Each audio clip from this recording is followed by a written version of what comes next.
Si Dieu existe, pourquoi tant de souffrances? Pourquoi la famine, la douleur, les guerres?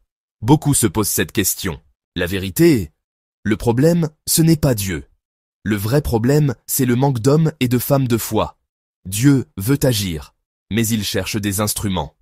Ézéchiel 22:30. J'ai cherché un homme qui se tienne à la brèche, mais je n'en ai point trouvé. L'exemple d'Élie. Au temps d'Élie, il y avait une famine terrible.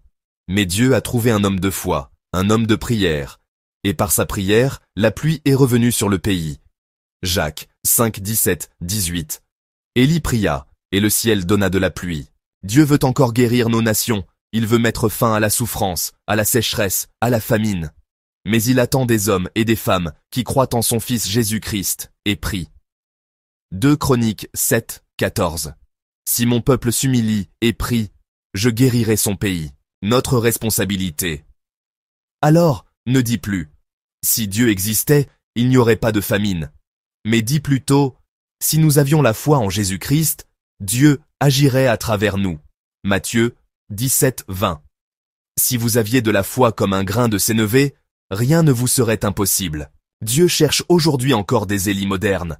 Des hommes et des femmes, humbles, persévérants, remplis de foi, pas des accusateurs, pas des incrédules, mais des intercesseurs. 2 Chroniques 16, 9. Les yeux de l'Éternel parcourent toute la terre pour soutenir ceux dont le cœur est tout entier à lui. Et si c'était toi? Si Dieu voulait t'utiliser pour changer les choses, sois cet Élie d'aujourd'hui, et la foi en Jésus-Christ. Prie, sois en communion avec le Père et avec son Fils Jésus. Persévère, et regarde Dieu agir.